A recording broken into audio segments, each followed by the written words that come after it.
అందరికీ నమస్తే. నేను మీ Ashok Kumar. Welcome to our channel. Shanmukh గారు, నారా లోకేష్ గారు ఐటీ మినిస్టర్, అదేవిధంగా విద్యాశాఖ మంత్రిగా ఎనలేని సేవలు చేస్తున్నారు ఆంధ్ర రాష్ట్రానికి అన్నిటి మనకైతే అర్థమవుతుంది.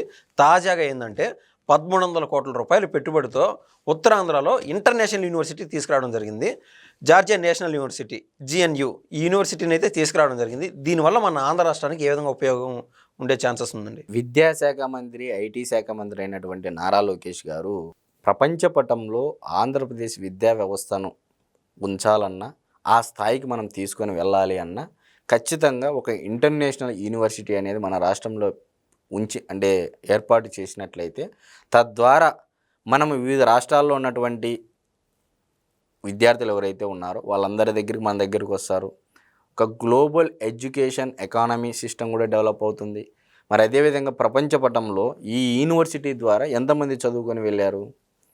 2002లో స్థాపించబడినటువంటి జార్జియన్ నేషనల్ యూనివర్సిటీ SCU జార్జియాలో అతిపెద్ద యూనివర్సిటీగా అవతరించడమే గాక అంతర్జాతీయంగా పేరెన్నిక కన్న డైనమిక్ ప్రైవేట్ విశ్వవిద్యాలయాల్లో ఒకటిగా ఉంది. దీని యొక్క చరిత్ర మరి 1100 మందికి నైపుణ్యం కలిగిన అధ్యాపక సిబ్బందిని కలిగి ఉన్న ఈ యూనివర్సిటీలో విద్యను అభ్యసించినటువంటి సుమారు 52,500 మంది పూర్వ విద్యార్థులు ప్రపంచవ్యాప్తంగా వివిధ రంగాల్లో స్థిరపడ్డారు. ఎందుకు నారా లోకేష్ గారు ఈ యూనివర్సిటీని ఎంచుకున్నారు అంటే, ఈ విశ్వవిద్యాలయంలో ఈ యూనివర్సిటీలో చదివినటువంటి వారి విద్యార్థులు వివిధ రంగాల్లో 52,000 మంది స్థిరపడ్డారు. మరి ఇప్పుడు గ్లోబల్ కనెక్టివిటీ వస్తుందా రాదా? 100% వస్తుంది. మరి పూర్వ విద్యార్థులు ప్రపంచవ్యాప్తంగా వివిధ రంగాల్లో స్థిరపడ్డారు. GNU ప్రపంచవ్యాప్తంగా పేరొందిన 4 ఇంటర్నేషనల్ అక్రిడిటేటెడ్ ఫ్యాకల్టీ ప్రోగ్రామ్స్తో పాటు పలు అగ్రశ్రేణి గ్లోబల్ కంపెనీల కొలాబరేషన్ కలిగి ఉంది. ఫండింగ్తో కూడిన ఇంటర్నేషనల్ ఎక్స్చేంజ్ ప్రోగ్రాంలను కూడా నిర్వహిస్తుంది. మరి ఈ రకంగా MIT Massachusetts institute of technology ప్రపంచ అగ్రస్థాయి విద్యా సంస్థ, అలాంటి సంస్థలతో కూడా కాంటాక్ట్లో ఉంది ఈ GNU విశ్వవిద్యాలయము. మరి ఎందుకు GNU మీదే ఫోకస్ పెట్టారు నారా లోకేష్ గారు? భవిష్యత్ తరాలకు నిజంగా ఆంధ్రప్రదేశ్ విద్యార్థులు ఈ యొక్క గ్లోబల్ ఎడ్యుకేషన్ ఎకానమీని సిస్టమ్ను కానీ ఉపయోగించుకోగలిగి గ్లోబల్ కనెక్టివిటీగా కుటుంబానికి ఒక పారిశ్రామికవేత్త థింక్ గ్లోబల్లీ యాక్ట్ గ్లోబల్లీ అనే నినాదం ఏదైతే తీసుకున్నారో ఆ స్థాయికి తగ్గట్టుగా ఉత్తరాంధ్రలో 1300 కోట్ల రూపాయలతో పెట్టుబడి పెట్టనున్న GNU యూనివర్సిటీ 500 మందికి పైన ఉద్యోగ కల్పన 500 మందికి ఉద్యోగాల కల్పన జరుగుతుంది. కానీ నేనేమంటున్నానంటే దూరదృష్టితో చూసినప్పుడు నిజంగా ఉత్తరాంధ్ర యొక్క విద్యార్థుల యొక్క భవిష్యత్తు అయితే మారనుందిగా. మరి దగ్గరలోనే ఒక ఇంటర్నేషనల్ యూనివర్సిటీ అండి. మామూలుగా ఇక్కడ నుంచి మనం అమెరికాకు, యునైటెడ్ స్టేట్స్కి వెళ్తూ ఉంటారు, మరి UKకి వెళ్తూ ఉంటారు, ఆస్ట్రేలియాకి వెళ్తూ ఉంటారు, చైనాకి వెళ్తూ ఉంటారు, వివిధ దేశాలకి చదువుకోవడానికి అక్కడ ఎడ్యుకేషన్ స్కిల్స్ అభ్యసించి జాబ్స్ పొందుతూ ఉంటారు. కానీ ఫస్ట్ టైం ఒక దేశ చరిత్రలో, అందులో విభజిత రాష్ట్రంలో అతి తొందరగా అంటే గత 5 ఏళ్ల ప్రభుత్వ పరిపాలన తాలూకు నష్టాలు ఉన్నప్పటికీ దానిని సరిచేసుకుంటూ విద్యా వ్యవస్థలో సమూల ప్రక్షాళన, ఒకవైపు పాఠశాల విద్యార్థుల యొక్క పుస్తకాల విషయంలో అయితేనేమి, నో బ్యాగ్ డే అయితేనేమి, మరి అదేవిధంగా పుస్తకాల బరువు తగ్గించే విషయం అయితేనేమి. బ్యాగ్ డే అంటే ఏదండి? నెలకు ఒకసారి ఉంటుందా? ఇప్పటి వరకు నెలకు ఒకసారి ఉంది. కమింగ్ అకాడమిక్ ఇయర్ నుంచి ప్రతి శనివారము నో బ్యాగ్ డే నిర్వహించున్నారు. ఆ ఒక్కరోజు డిబేట్స్, రాజ్యాంగం మీద అవగాహన, ఫ్యూచర్ మీద అవగాహన, అంటే ఓన్లీ చదువు అంటే ఏదో పుస్తకాలు ఉండేటివి చదవడమే, లేకపోతే దానికి ఆ పుస్తకాలు చదివిన దానికి మార్కులు ఇవ్వడం అనేది కాకోకుండా పిల్లల్లో ప్రపంచ స్థాయిలో ఏం జరుగుతూ ఉంది వీటిపైన ఒక డిబేట్స్ పెట్టడము. మీరు చెప్పినట్లు knowledge without wisdom is waste అని, అవుటర్ ఎక్స్పోజర్ లేకుండా ఎంత చదివినా వేస్ట్. ఖచ్చితంగా నారా లోకేష్ గారు తీసుకున్నటువంటి చర్యలు నిజంగా రాజకీయాలకు అతీతంగా, పార్టీలకు అతీతంగా, కులాలకు అతీతంగా, మతాలకు అతీతంగా, ప్రాంతాలకు అతీతంగా ఆయన తీసుకున్నటువంటి చర్యలు ఏవైతే ఉన్నాయో భవిష్యత్ తరాలకు ఇవి ఒక వరప్రదాయనిగా మారున్నాయైతే చెప్పవచ్చు. నేను ఎందుకు ఈ మాట అంటున్నానంటే, ఒక ఇంటర్నేషనల్ యూనివర్సిటీ అది వెనకబడినటువంటి ఉత్తరాంధ్ర ప్రాంతానికి వస్తూ ఉంది అంటే, గతంలో ఇదే కియా మోటార్స్ అనంతపూర్కి తెస్తాము రాబడతామన్నప్పుడు నవ్వుకున్నారు. ఈరోజు ఇంప్లిమెంట్ అవుతుందా లేదా? ఆ కియా మోటార్స్ ద్వారా రాష్ట్రానికి GST రూపంలో కానీ ఎంత ట్యాక్స్ల ఆదాయం వస్తుంది అనేది అందరికీ తెలిసిపోయింది. మరి అదేవిధంగా ఇంటర్నేషనల్ యూనివర్సిటీ ద్వారా కనెక్టివిటీ పెరుగుతుందా లేదా? ఆ యూనివర్సిటీలో చదివినటువంటి పూర్వ విద్యార్థులు ఈ యూనివర్సిటీ ద్వారా ఒప్పందం చేసుకున్న తర్వాత ఈ యూనివర్సిటీలో చదువుకున్న వాళ్ళకి ఆయా రంగాల్లో స్థిరపడిన వారు కనెక్టివిటీ పెరుగుతుందా లేదా? ఉద్యోగ వ్యాపార అవకాశాలు పెరుగుతాయి లేదా? Every 1 month or 6 months annual ఫంక్షన్స్కి వస్తూ ఉంటారు పూర్వ విద్యార్థులు. వాళ్ళకి ఆల్రెడీ ప్రపంచవ్యాప్తంగా కంపెనీస్ కూడా ఉంటాయి కాబట్టి. మరి చంద్రబాబు నాయుడు గారు తీసుకున్నటువంటి నినాదం ఏదైతే ఉందో, ఇంటికో పారిశ్రామికవేత్త, థింక్ గ్లోబల్లీ, యాక్ట్ గ్లోబల్లీ అనేది అయితే ఉందో, మరి ఆ నినాదాన్ని ఆ స్థాయికి తీసుకునే విధంగా నారా లోకేష్ గారు అయితే అడుగులు వేశారు కదా. ఖచ్చితంగా అండి. మీరు చెప్తా ఉంటే నాకు ఆయన చేసిన మరికొన్ని చర్యలు ఏవైతే ఉన్నాయో ఎవిడే గుర్తొస్తున్నాయి.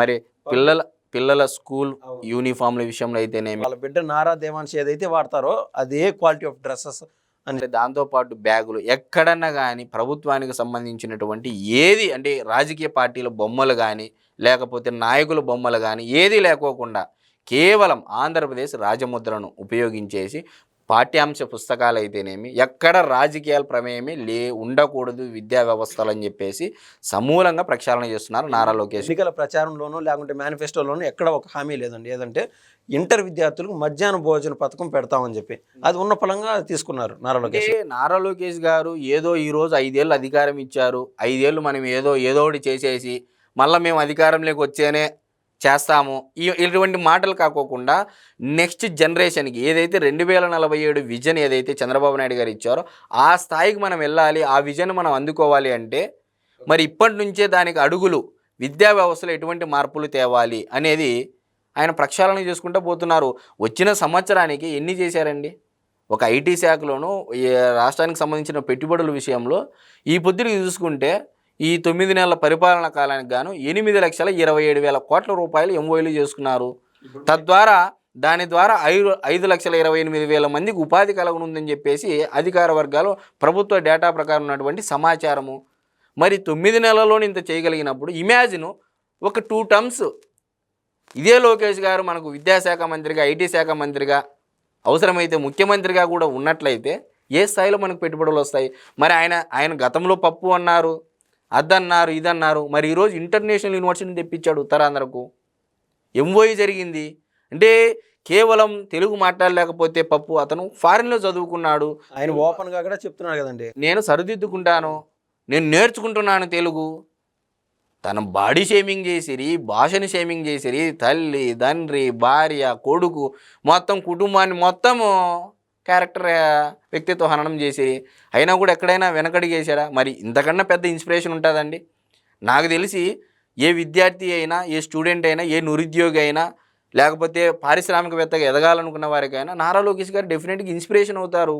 ఈరోజు ఏదో ఆయన్ని పొగడాలని కాదు, గతంలో ఆయన పడినటువంటి అవమానాల తీరు చూడండి ఒకసారి. ఎవరండి పక్కనుండే వాళ్ళు కూడా అవహేళనగా మాట్లాడుతున్నా, ఒక తాత ముఖ్యమంత్రి, తండ్రి ముఖ్యమంత్రి, పరపతి ఉండి అన్నీ ఉండి కూడా అవమానాలు దిగమింగి సుదీర్ఘ రాష్ట్ర చరిత్రలోనే అతి ఎక్కువ దూరం నడిచినటువంటి యువనేతగా నడిచి ప్రజల సమస్యలు తెలుసుకొని ఇప్పుడు ఒకవైపు ప్రజా దర్బారు, ఒకవైపు విదేశాల్లో గల్ఫ్ బాధితుల్లో కానీ దుబాయ్, కువైట్ ఇలాంటి బాధితులు ఎవరైతే ఉన్నారో వాళ్ళని ఆదుకుంటూ సీఎంఆర్ఎఫ్ అంటే తన లోకేష్ గారి పేసీ ద్వారా ఎవరైతే ట్వీట్లు చేస్తారో ట్విట్టర్లో కానీ మెయిల్స్ కానీ వాళ్ళకి త్వరితగతినే వాళ్ళ టీం స్పందించి సీఎంఆర్ఎఫ్ చెక్కులు ఇవ్వడం పిలిచి మరి ఏ రకంగా చూసినా మీరు లోకేష్ గారి టీం కానీ లోకేష్ గారు తీసుకున్నటువంటి చర్యలు కానీ హర్షించదగ్గ విషయమా కాదా? ఖచ్చితంగా అండి. మీరు ఇందాక యూనివర్సిటీ గురించి చెప్తా ఉంటే నాకు బాబు గారు ఆయన హయాంలో అంటే ఉమ్మడి ఆంధ్రప్రదేశ్లో ఉన్నప్పుడు ఐఎస్పి ఎట్లయితే తీసుకొచ్చారో ఇండియన్ స్కూల్ ఆఫ్ బిజినెస్ నాకు దాంతో పోలినట్లే అనిపిస్తుందండి. అంటే ఇండియా లెక్కల అది ఫేమస్ ఐఎస్బి హైదరాబాద్లో ఉన్నటువంటి టాప్ 500 మంది బిజినెస్ పీపుల్ ఆ ఐఎస్బి వేదికగా రీసెర్చ్ R&D డిపార్ట్మెంట్ వర్క్ చేస్తుంది.